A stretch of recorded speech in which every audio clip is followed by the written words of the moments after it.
Welcome to a Summer School of Complexity event.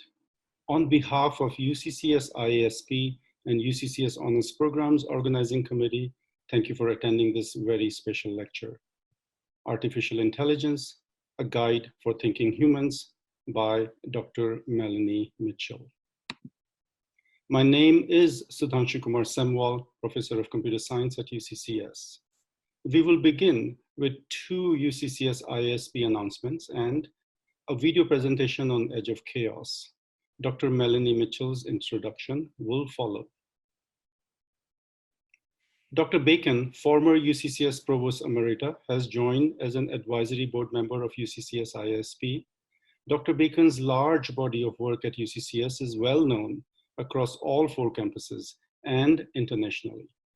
An instant gravitas has been provided towards our mission of developing national and international collaborations in coming years.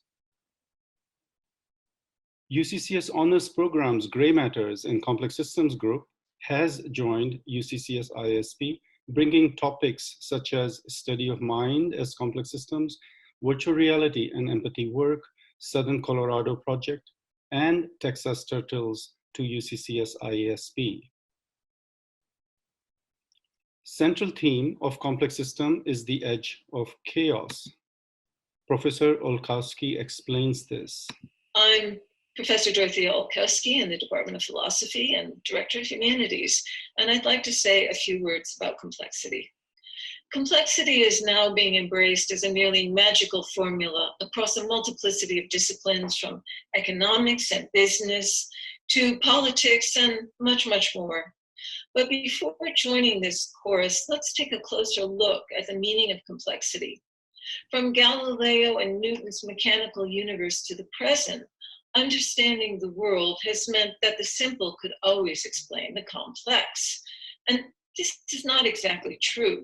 The simple explains the complicated. It explains that which consists of many simples, many parts. But it could never explain complexity. Why not? Because if the simple cannot be used to explain it, then what can? What do we mean by complexity? Well, contemporary theorists have approached this question in a variety of ways. Mandelbrot on fractals, Ilya Prigogine on dissipative systems, Stuart Kauffman on the origin of life, and Christopher Langton on artificial AI models. Let's try an approach that will be familiar to most of us. Imagine a waterfall, like some of those in our Rocky Mountains or the Iguazu Falls on the border of Argentina and Brazil, said to be among the most beautiful in the world. Such falls are extremely turbulent. They are chaotic, meaning spontaneous and extremely irregular on the macroscopic scale. Nothing can be sustained in these turbulent waters. At the bottom of the falls, the water remains agitated and violent, but a bit further downstream, there may be quieter pools of water, not static, meaning not at equilibrium. For at equilibrium, nothing unusual, interesting, or remarkable can happen. So in the least, these pools of water are run through by currents and flows that arise from the waterfall itself. They are no longer turbulent, but they're not at rest either. And it's here that complexity can happen, but it would not happen without the chaos of the turbulent waterfall. So this is the story of complexity. Complexity happens at the edge of chaos. So don't wish for either constant and chaotic turbulence. It's exciting, but it's neither productive nor creative, nor for the quiet of equilibrium, so-called perfection. Look for complexity to happen where it does happen, always at the edge of chaos. Our speaker today, Dr. Melanie Mitchell, is the Davis Professor at the Santa Fe Institute and Professor of Computer Science at Portland State University. She is widely known for her research and teaching in artificial intelligence, machine learning, and complex systems. Her general audience book, Complexity, A Guided Tour, won the 2010 Phi Beta Kappa Science Book Award and was named by Amazon.com as one of the 10 best science books of 2009. Her newest book, Artificial Intelligence, A Guide for Thinking Humans, was recently published. Dr. Melanie Mitchell's Complexity book explores the root of complex systems, especially the works of Darwin and Poincare, and has been adopted in two courses I teach, UCCS Honors Program's Gray Matters course, Variable Computing and Complex Systems course at the graduate level in Computer Science Department. Personally, I find Dr. Melanie Mitchell's explanation of Dr. Alan Turing's halting problem to be simply remarkable in this book. Several students from these courses are present in this event, along with UCCS faculty. Thank you all for attending. Please welcome Dr. Melanie Mitchell. Thank you so much for inviting me. I'm going to, I need to be able to share my screen. Dr. Melanie Mitchell, I think we are going to provide you as a co-host now. So you're a co-host, so you should be able to share. Okay. Here we go. Great. So thank you so much for inviting me to this event. I did write a book about complexity, which some of you have seen. But today I'm going to be talking about my book on AI, which is a much more recent book and the focus of my current interests.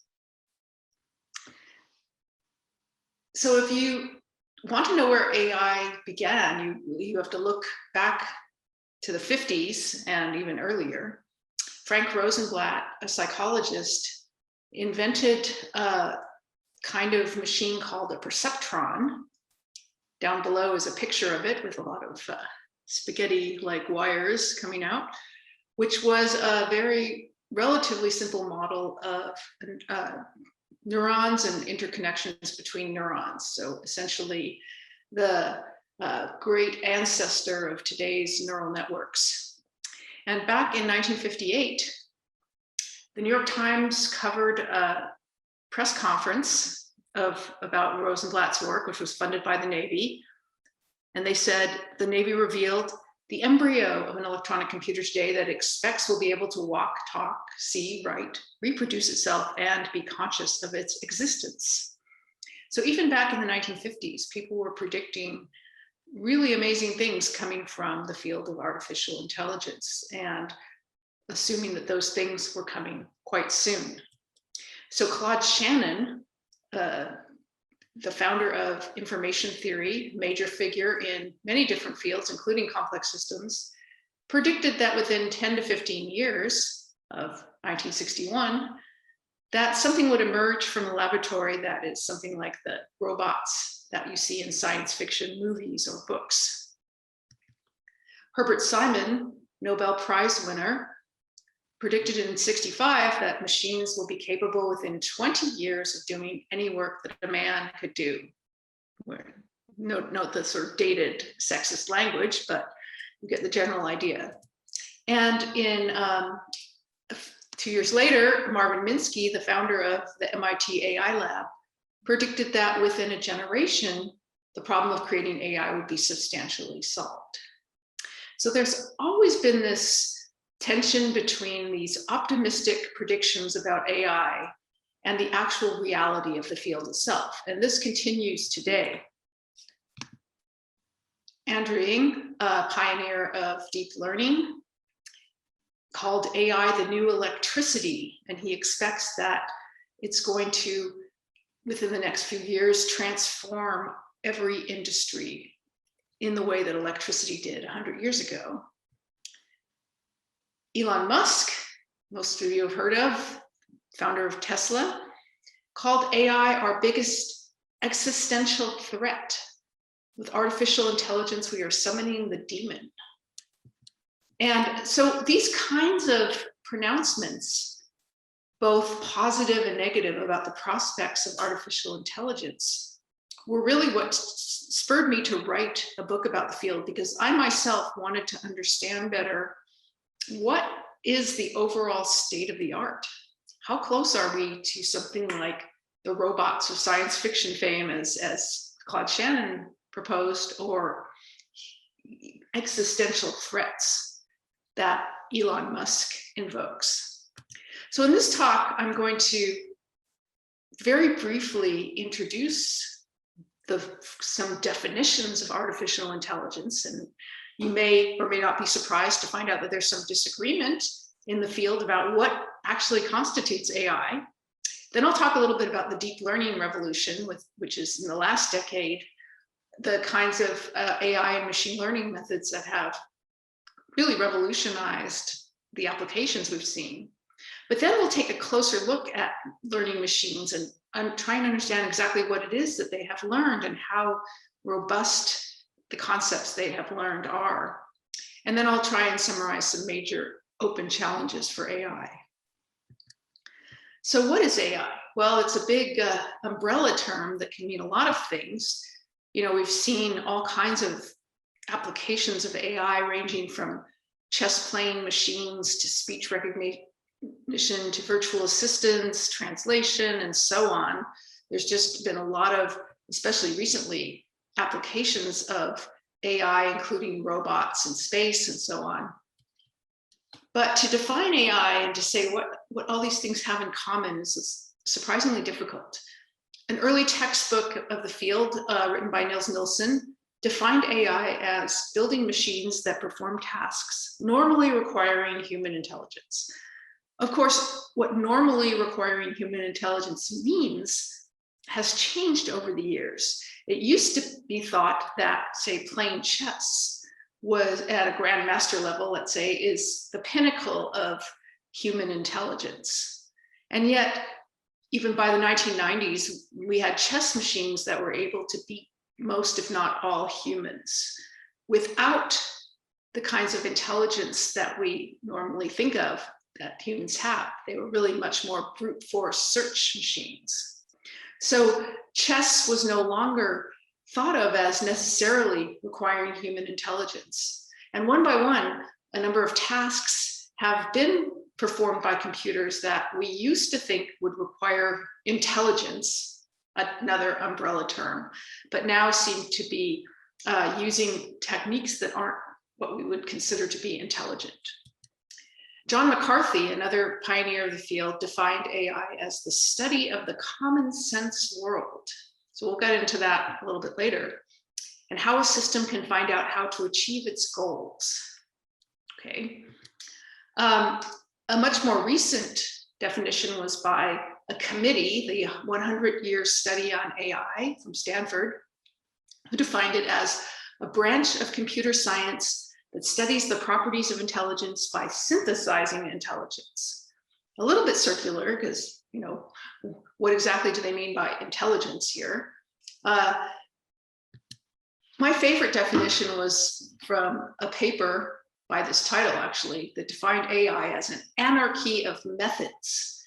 And indeed, if you've ever taken an AI or machine learning course, what you learn is a whole bunch of different methods, a whole bunch of different kinds of algorithms, rather than any general principles. And that's why they called it an anarchy of methods. So what are these methods? Well, we can divide them roughly into three groups. Early AI was based on ideas from logic.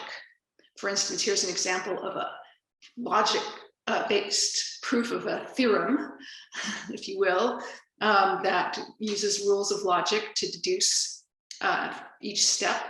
And in the early days of AI, this was the idea that AI system, we would program in the ability to think logically, which was thought of as the essence of thought. But that turned out to be a disappointment in that most things that we considered intelligent weren't easily captured by this logical framework. A little bit later, people turned to ideas from statistics to say, well, what intelligence is, it's the ability to learn from data.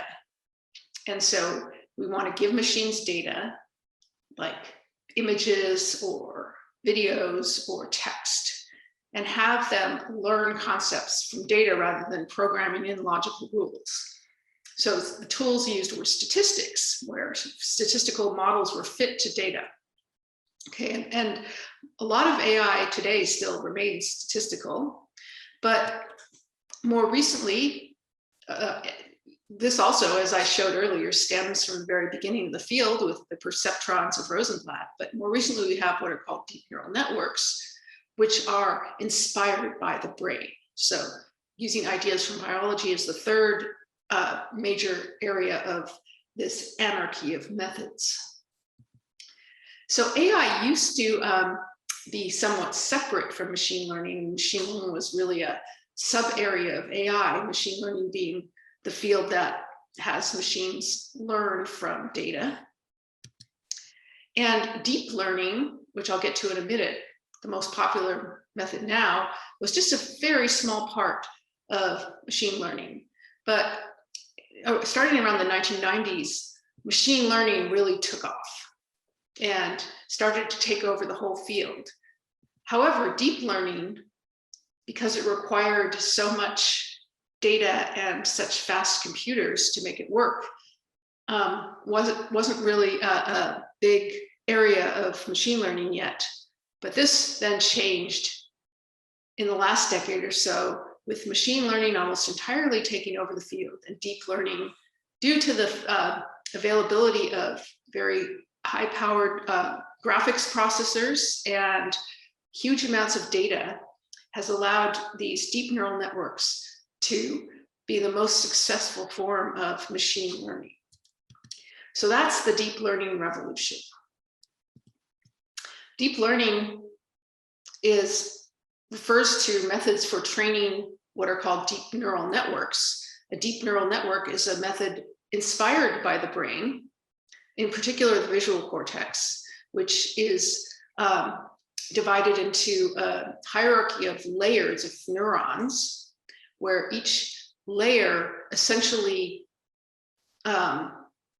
detects in a visual input certain features like edges, which are then in later layers assembled into simple shapes, into complex shapes, and then recognizing things like faces and objects. And that's exactly what a deep neural network does, especially this subtype called deep convolutional neural networks, which start with a visual input and then have a series of layers that are inspired by the visual cortex layers that feed into one another and learn what kinds of features are to be detected at each layer.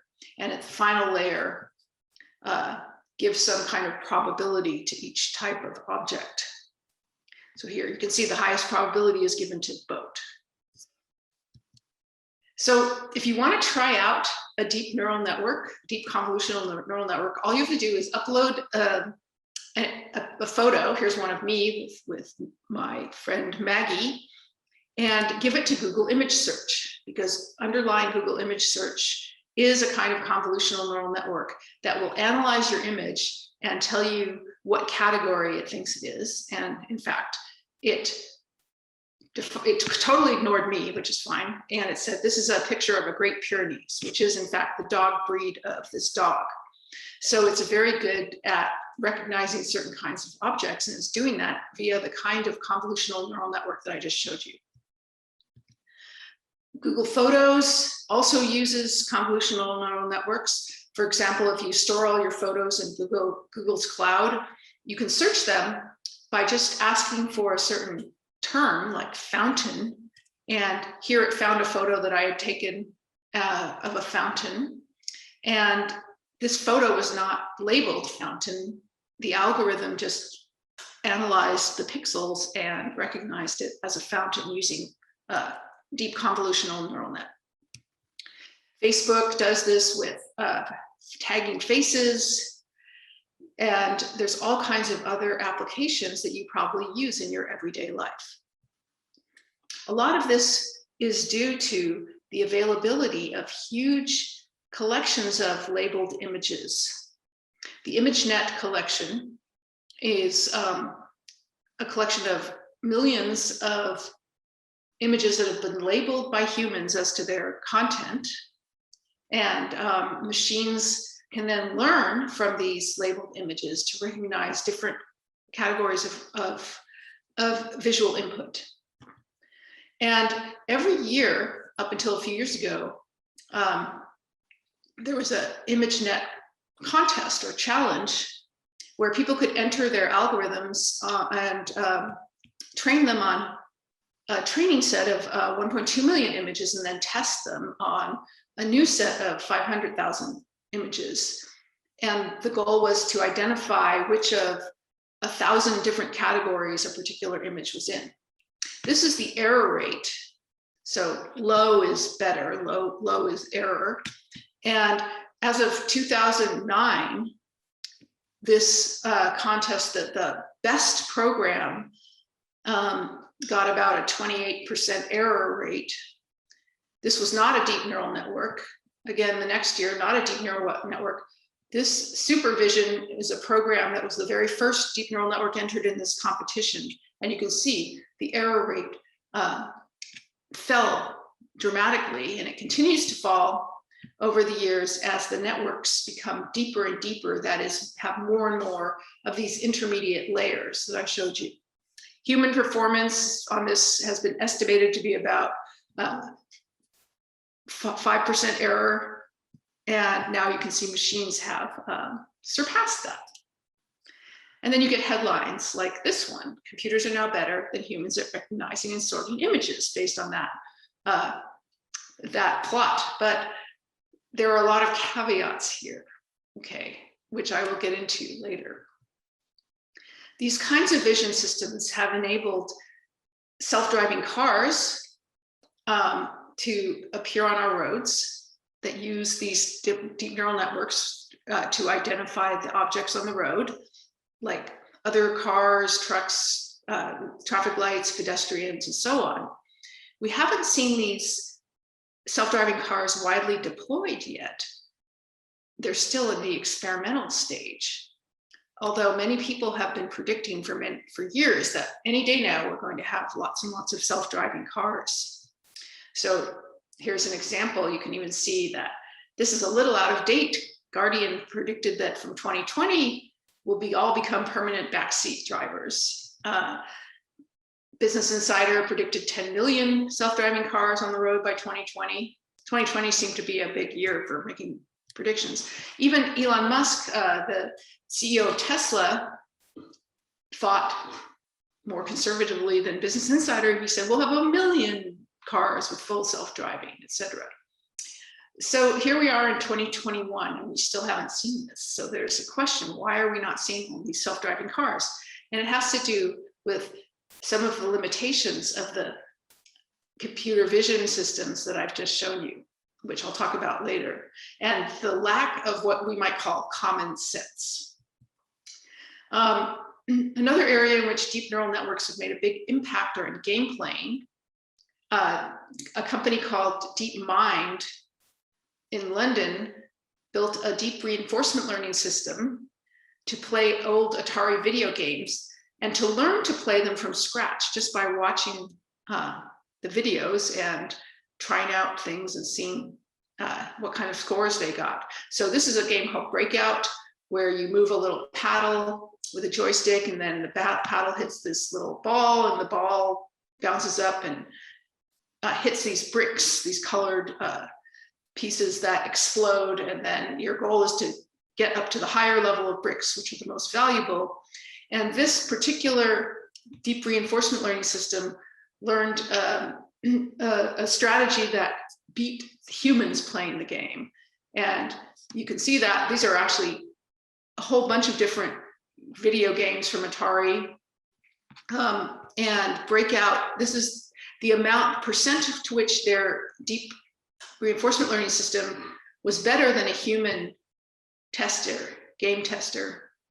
And so for some of them, it did worse than humans. It did better than humans. And you can see for Breakout, it did over 1,000% better than humans in terms of sort of the score it was able to get over time. So this result caused Google to pay attention. Google, as a company, has really been focusing on AI. They ended up purchasing this company for $500 million, and DeepMind went on to develop AlphaGo, a game that could a game player that could beat the world's best Go players, and a number of other applications. So there's been a big success story in this deep learning revolution that's caused a lot of people to predict that any day now we're going to have really close to human level AI, just like people were predicting back in the 1960s. But if we take a closer look at these learning machines, we start to see some cracks in that foundation of intelligence. So many people have, including publications like Harvard Business Review, have called these machine learning the ability to build systems that learn to perform tasks on their own.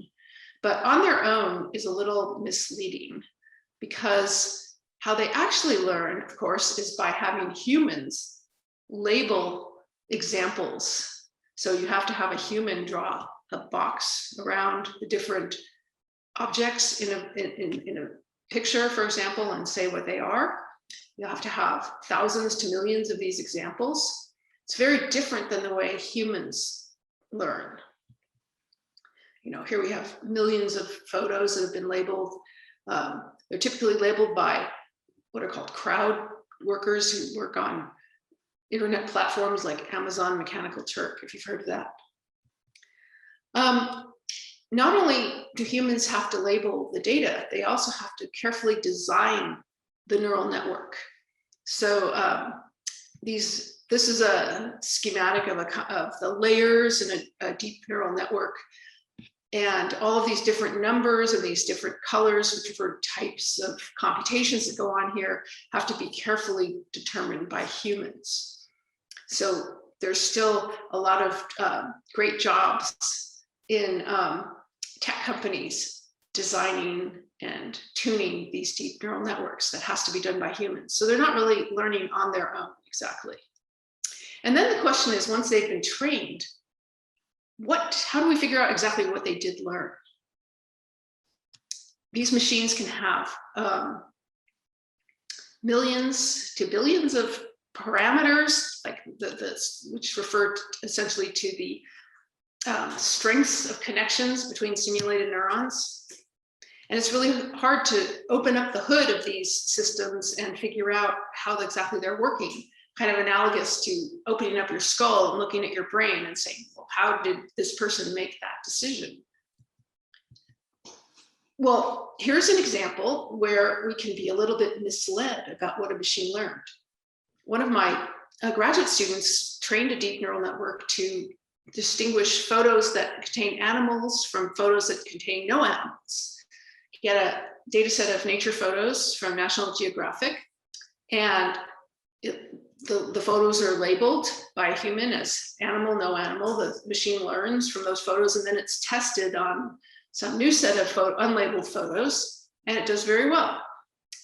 But when my student investigated what exactly the machine had learned, one of the things he found was that the photos with animals tended to have blurry backgrounds, whereas the photos with no animals had very clear backgrounds, because, you know, here the photographer is focusing on the animal in the foreground. And what the machine had learned was to distinguish blurry backgrounds from clear backgrounds, which is a much easier task than distinguishing animals from no animals. And the machine will learn whatever is in the data. If there's some shortcut, like what I just described, it will happily learn that. If that shortcut allows it to do very well on the task, even if it's not performing the actual task we want it to perform, it'll seem to be very successful and have high accuracy. And this kind of thing happens all the time in machine learning. So one group looked at deep neural networks that were trained to recognize objects. Like here, it's 99% confident that this is a fire truck. Very good. But if it turns out if you Photoshop the object into different poses, it tends to fool the neural network into thinking it's something else, like here a school bus, here a fireboat, here a bobsled. And this was means the network is actually what people call brittle, meaning that it works very well in kind of some certain narrow situations like right side up objects. But if you change that a little bit, it's unable to do the task anymore, which is not the case for humans. at least for this kind of perturbation. And it really shows that the machine is learning something in the image that's quite different than what humans see in it. This was also shown by another group who looked at this Atari breakout game and the machines that have learned to play it very well, better than humans. And they said, what happens if you change the game a little bit? That is, you shift up the paddle by a few pixels. So can the machine still play the game well? A human would have no trouble adapting. It really wouldn't make much of a difference. But the machine couldn't play the game at all. So it's really not learning the same concepts as humans that enable humans to adapt to small changes. We also see a phenomenon called adversarial attacks on machine learning systems. An early paper from in 2013 called Intriguing Properties of Neural Networks showed that if you take an image that is correctly classified by a deep neural network like a school bus, and you can carefully engineer what's called an adversarial attack on it, which is another image which adds a little bit of, it looks very noisy. This is highly magnified. If you add the first image to the second image, just add the pixels together, you get the third image. To us, it looks exactly the same. We can't tell a difference. But it fools the neural network into thinking this is an ostrich. What? That school bus doesn't look anything like an ostrich. Well, it does to the neural network. The neural network, somehow this sort of noisy looking attack or perturbation has been engineered to fool the neural network. And you can do that, the same different perturbations, but same mistake for any of these images. So it's an intriguing property, yes, but it's also, you could think of it as a security problem, because if your neural network is doing facial recognition, for example, you might be able to fool it by having, say, the person wear a certain kind of glasses. And indeed, that's exactly what a group in Carnegie Mellon did, is they created these glasses frames engineered to fool state-of-the-art face recognition systems.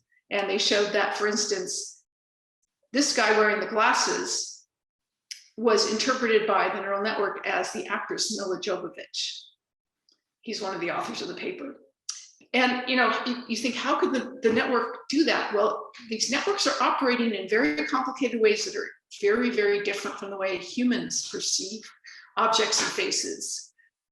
Even though they've been modeled on the human visual cortex, they actually operate in a very different way. And therefore it's not hard to fool them.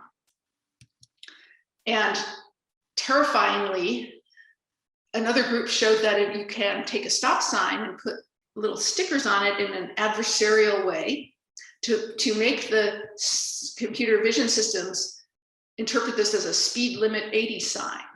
And they showed that that actually works, even with all these different views of the stop sign at different distances and angles and so on. So they called it robust physical world attacks on deep learning models. So all this goes to show that these models are not very robust, and that they are not perceiving the world in the same way we humans do. So these systems in general, they perform very well most of the time in narrow domains, but they can fail unpredictably and catastrophically. So this brings up the question, how do we make them more reliable? How do we make them more trustworthy? Do we need to just train them on more data? Or do we need like deeper and deeper neural networks that have more and more layers? Or is there some more fundamental problem? Is there some fundamental lack of what we might call understanding in these systems? Well, then we have to ask, well, what do we mean by understanding for humans? That's another one of those words that means many different things. So I'll focus on like what I think are the major open challenges for AI. And this, we'll get to the understanding part. So one of the major open challenges is what people call few-shot learning. So I showed you, for instance, with those ImageNet competitions, the systems were trained on over 1 million labeled examples. Well, humans don't learn from 1 million labeled examples. You know, when you're a baby, your parents don't label 1 million puppies and say that, learn what a puppy is. Instead, humans learn from a very small number of examples, and that's called few-shot learning. And you might think, for instance, if you were trying to teach a machine the concept of a bridge, you would be able to show it only a few examples, and it would be able to understand what a bridge is. Of course, that requires some prior knowledge of things like what, you know, water, something going over water, the notion of crossing something. These are things that are all, these concepts are all built on some much more basic, what people call core knowledge systems. Another issue is robust generalization. So if I've learned what a bridge is, I should be able to recognize this as a bridge, even though it looks nothing like any bridge I've ever seen.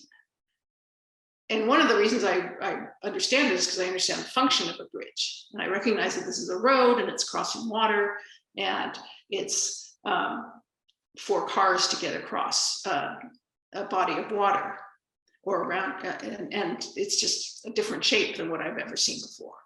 Or this kind of inverted bridge where here you have a highway going underneath the water, and you have this bridge, which is made of water rather than concrete, that's crossing a concrete highway, and boats use the bridge rather than cars. That's called a water bridge. Machines also need to be able to abstract and make analogies. This is actually the focus of my own research. So continuing on the bridge example, once we've learned what a bridge is, we should be able to recognize a notion like ants making bridges with their bodies. That's kind of abstraction of the concept. Or, you know, we talk about the bridge, bridging your hands, or the bridge of a nose, or the bridge of a song. We have these way of metaphorically extending our perceptual concepts into more abstract concepts that are made via analogy. And you could just go on and on with this. You know, I had fun looking for different examples of the abstract concept of bridge. So bridging the gender gap.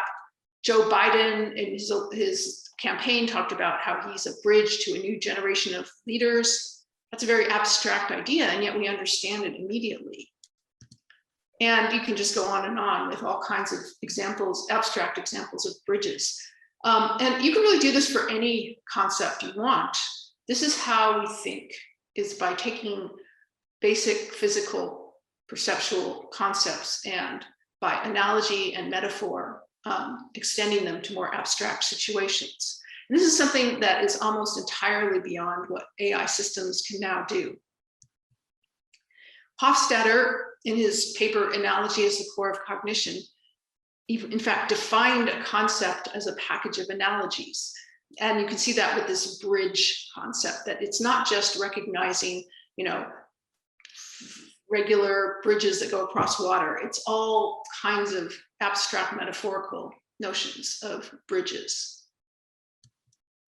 So finally, the most important major open challenge is really this notion of understanding, which, you know, generalization, abstraction, and analogy, these are parts of understanding. But there's also this notion of what people call common sense. So here's an example. Suppose you're driving and you see this scene. Well, if you live in the Northeast or a place where it snows, and I guess you're in Colorado, it snows a lot. These are salt lines that were put down on the road in advance of a storm that was forecast. And all the people knew what was going on, but the Tesla autopilot system was confused. It didn't know what these were, and it was trying to figure out if they were actual lane lines because it had no common sense. It had no knowledge of the way the world works.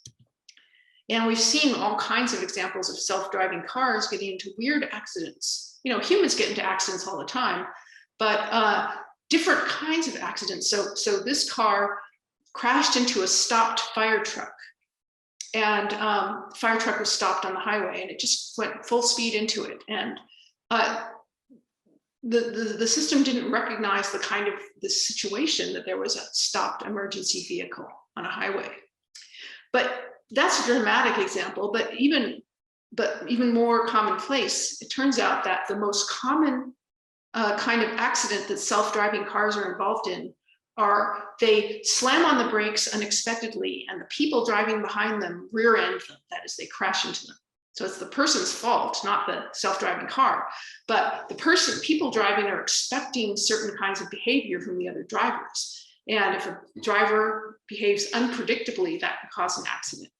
You know, why are these self-driving cars slamming on the brakes? Well, one of the reasons is that they lack the common sense to figure out what is an obstacle that they should stop for. So for example, if you're driving along and you see a plastic bag floating around, you know enough about what that is and how it's going to behave and kind of the intuitive physics of plastic bags that you're not going to stop your car. Or a tumbleweed, you know, we see these quite a bit in New Mexico. You don't stop your car for a tumbleweed. It's not going to break your window. You probably don't stop your car for a flock of birds crossing the street because you know that the birds can fly away, unless they might be a special kind of bird that doesn't fly, in which case, if you happen to know that, you might stop. You probably would stop your car for a pile of glass in front of you. But you would know that, for instance, this snowman is not going to cross the street, so you don't have to stop for it. So these kinds of things, this kind of vast amount of world knowledge about the way things work is something that we humans have, but no one knows how to give it to machines. You can't just program in all of the things in the world that could possibly happen. So there's a lot of work going on in AI in trying to teach machines common sense in different ways. Like Paul Allen, who died a couple of years ago, he was a co-founder of Microsoft, who started his own institute to study common sense in AI. And the Defense Department is putting a lot of research funding into machine common sense. And paradoxically, one of the big projects is to get machines to have the common sense of an 18-month-old baby. And they were trying to get machines to have like all the developmental milestones in that common sense. So it's the paradox that, you know, we have machines that can beat world's best chess player, world's best Go player. They can do all kinds of complex things, and yet they don't have the common sense of a baby. So that's the way AI is. It's a well-known paradox that the things that are easy for us are not easy for machines, and vice versa. So here's a picture that I talk about in my book. You know, suppose that you're driving, you have a self-driving car and it encounters this situation. What does it need to know to predict what's going to happen next? It needs to know a lot of things like intuitive physics, biology, psychology. It needs to know sort of what's the difference between things that are on wheels versus people that are walking. Why is the dog doing what it's doing, and what's going to happen when the woman pulls on the leash? Whether the woman is paying attention or not. We know she's on her phone, so she's not. We know from subtle body language that she doesn't know the man here, and they're probably not going to stop and talk to each other. We know that the man has feet, even though we can't see them. You know, all kinds of things that the machines would have to really understand in some fundamental way to predict robustly and in all situations what's going to happen. They need to have some notion of cause and effect, you know, this vast world knowledge that I'm talking about. And as I mentioned, the ability to abstract and make analogies so that they can take what they've learned in one situation and apply it to a new situation. Some of my own work, I'll just end with telling you a little bit about some of my own work, which is on visual analogies. So one of the things that my students and I are trying to do is get machines to recognize visual concepts like walking a dog and to make analogies. So here you have all these nice examples of walking a dog, and you know things about walking dogs, or you might learn them, like, and you might, even though, for instance, you can't see a leash here, you probably can intuit that there is one.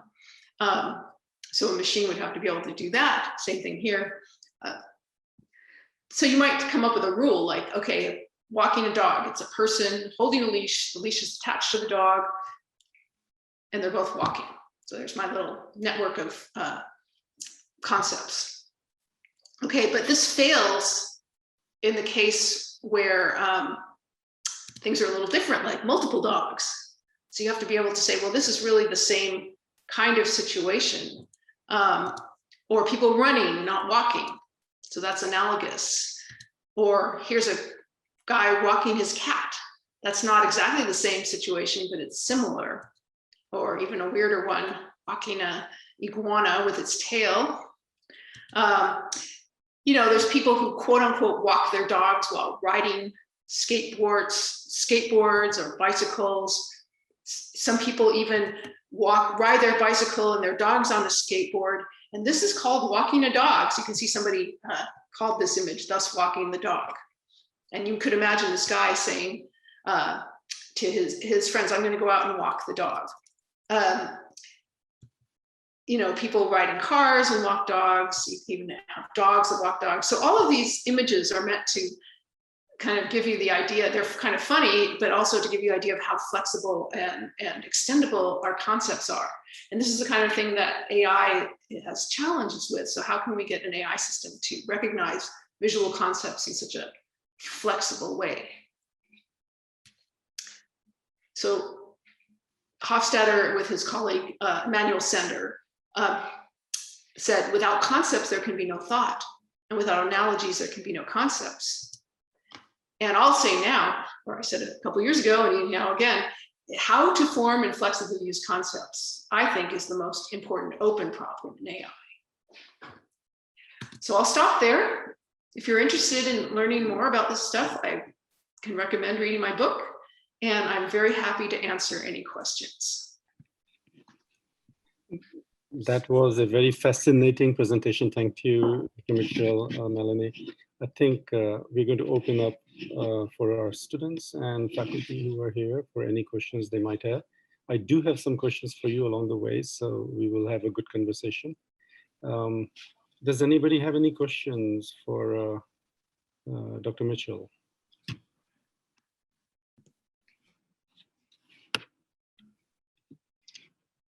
Michael, go ahead. Dr. Kisley, go ahead, please. Hey, thanks. Dr. Mitchell, that was fascinating talk, really interesting.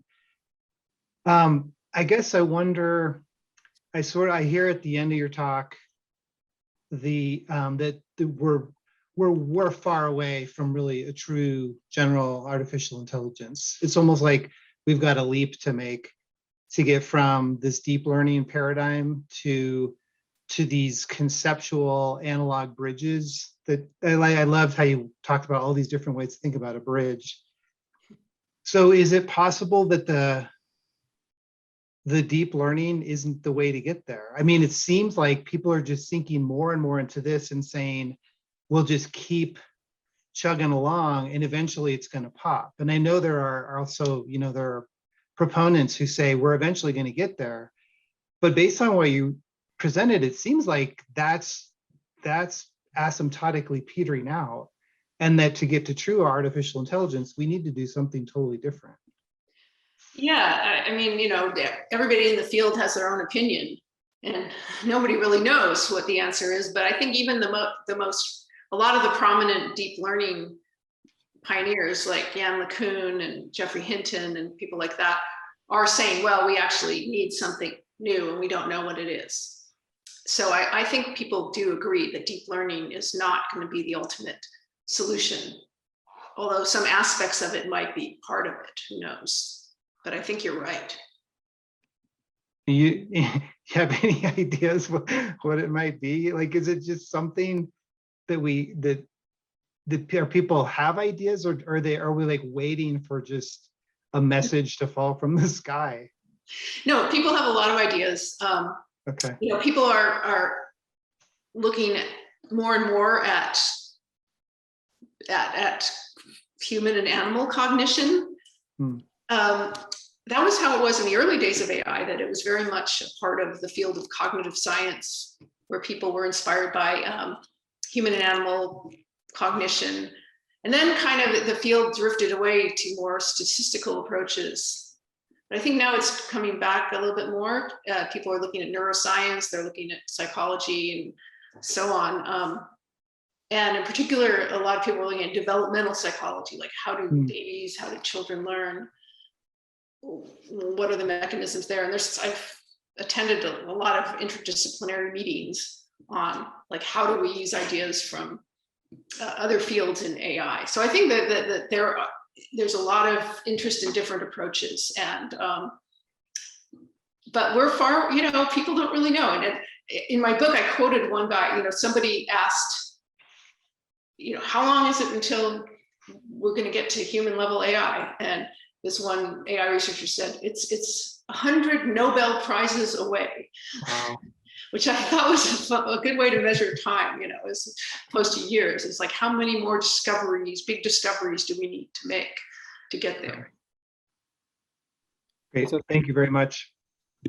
Thank you very much, Dr. Kissler, for asking this question. And if I think Katrina had a question, so go ahead, Katrina. Yeah, so I was just wondering if there would be a point in time you think that we wouldn't have to program by adding photos, and that like an AI could have common sense without having to be trained to do that, and like how that would come about if you didn't have to train it.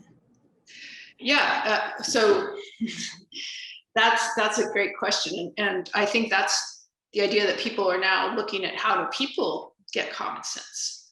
And it seems like a lot of our common sense comes from the basic concepts we learn as very young children.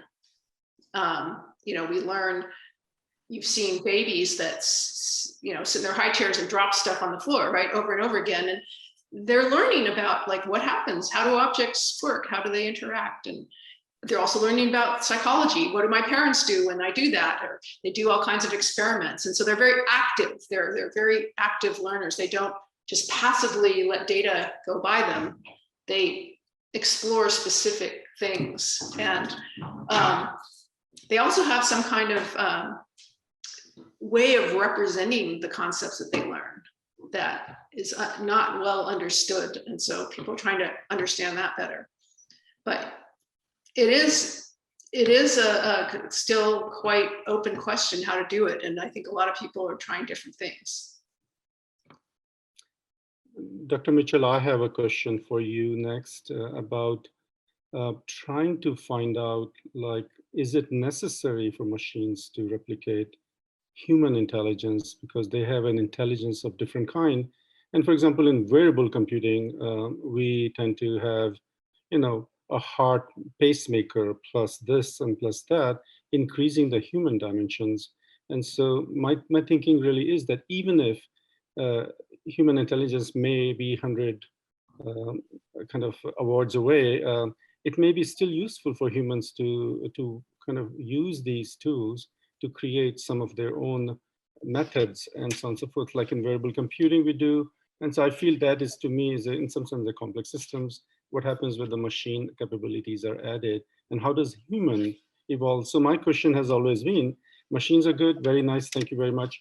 What does it do to a human being in future? Is that a fairer question perhaps to ask? On the other hand, I don't know. I mean, maybe we'll have thinking machines, which, as you claim, so we'll see. So please comment on that, and I do have another follow-up with that. Yeah, no, that's a very fair question, I think.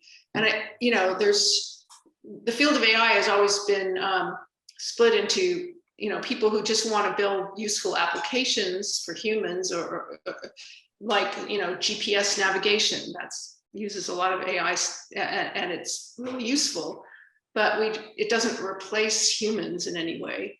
And then there's people who want to build like human intelligence.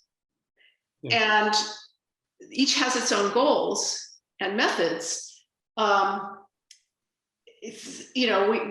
have a lot of things that are AI systems that are augmenting human intelligence as opposed to replacing it.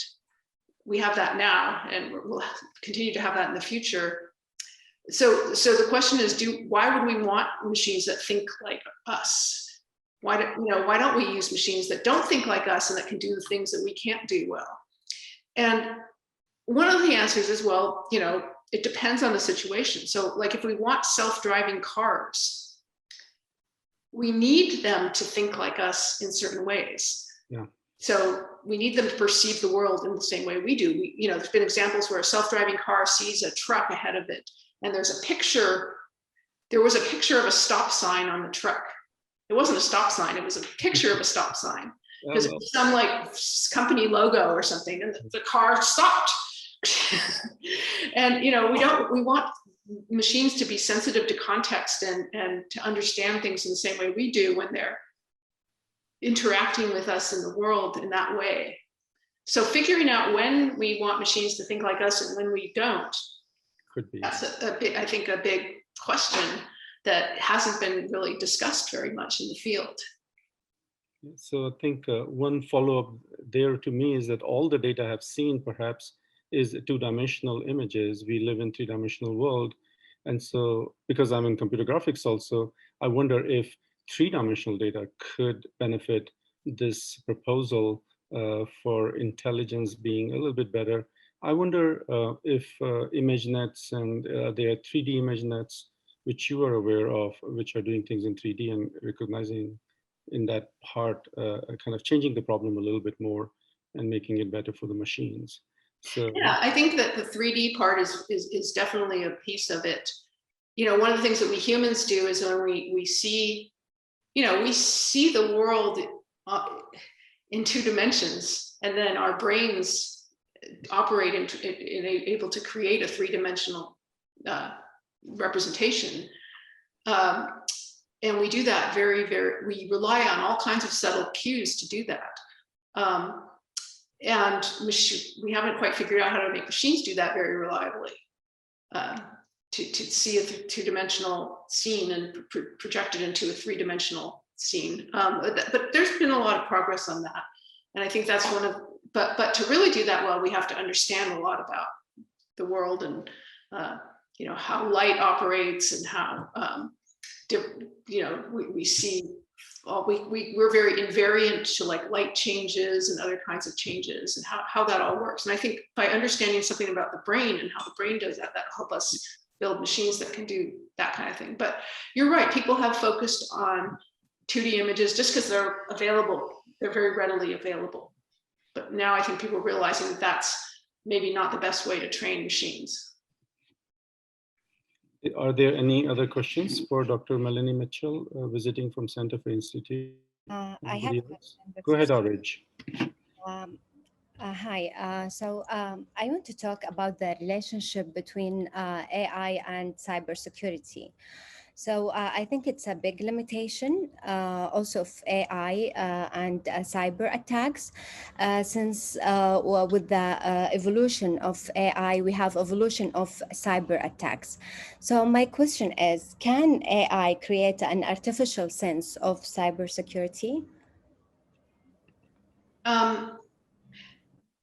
So I think what you're asking is, can when we have AI systems like self-driving cars, for example, does that make us we know that these systems are vulnerable to cyber attacks, but do we sort of not realize that because, we see them as being actually intelligent when they're not? And yes, I mean, cybersecurity is a huge area now in AI, for AI systems. Like, how do we make AI systems secure? How do we make them trustworthy? And how do we make them sort of robust to attacks? And, that's, that's still an open research question. And I think, it's impossible in general to make anything completely robust to attack, as we've seen in the history of technology.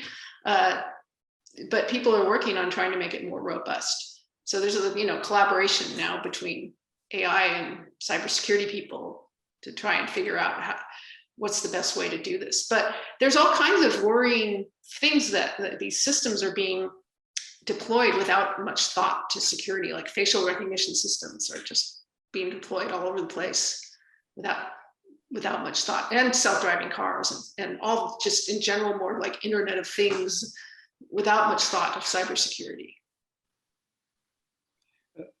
Dr. Mitchell, I am very curious because most of the professors, like me, myself, graduate students as the most important, and how do they think is the most important for me also. I was wondering, your student actually found out that the neural network he was using, I think it was a he, I don't know, I remember, but he was looking at blur being the focus. I just want to know, how does someone find out what the neural network is doing? Because most of us have trouble looking at what did I create and how does it work? Because, you know, those things which you talked about are there. So can you tell us, how did he find out? What does a graduate student think doing all of this thing? And right. So, his trajectory was he actually, this was an experiment. This animal, no animal thing was something somebody else first did, and he read about it. And his topic was basically having neural networks that explain their decisions. That was his PhD topic. And so he replicated what they did on training the network and used some of his methods to try and make sense of what it was using for its decisions. And that was what he found. Nowadays, there's a big kind of sub area called explainable AI, which is trying to get AI systems, namely deep neural networks, to be more transparent and to be able to explain what they're doing. And people have all kinds of methods, but none of them are completely perfect or useful yet. And there's this, you know, technology is always going ahead of like the law and regulation and so on. So there's now a law in the European Union that algorithms that make decisions about people's lives, like their credit, you know, whether to give them a loan, approve a mortgage, you know, do various things, have to be explainable. So that's a law. But then there's this kind of philosophical question: what does it mean to be explainable? What is an explanation? And it's really kind of relative to who's being explained to, right? So that's all of that is, you know, it's going to employ lawyers and maybe even philosophers for a long time to come, I think. I think this is very fascinating. I think also that really the summary of your book was very interesting for us to follow, and I appreciate that. The other question I have, I know you talked about your work in AI and complex systems, and so my thinking is that complex systems, many of the presentations like agent-based modeling and all have been part of the AI. Can you comment on differences between a complex systems and a AI in that sense that, in the sense that, are they separate? Are they together? What is going on there in that world? Because complex systems seems to be moving at its own. It's a little bit more, so can you please comment? Because I know you represent both those worlds right here. So please have another comments. Yeah, that's something we're kind of struggling with too, is defining the linkage. But you know, I think of complex systems as an even broader umbrella than AI, right? It's a huge number of different approaches to different questions. And AI systems like deep neural networks can be thought of as a kind of complex system. Certainly the brain and intelligence is a complex system. And so it might affect the way that you look at the system, you know, that you actually are trying to understand certain things about a particular AI system by asking kind of complexity related questions, like what is the network structure? What is the sort of dynamics of the system? And how is it that, you know, what is the emergent behavior and how can we explain it and things like that. So I think there's there's all these different fields like complex systems, artificial life, artificial intelligence, and they're all have this kind of fuzzy boundaries and they intersect in different ways. But it's, it kind of depends on what questions you come to the field with, I think. Thank you. Thank you so much. Are there any other questions for Dr. Mitchell?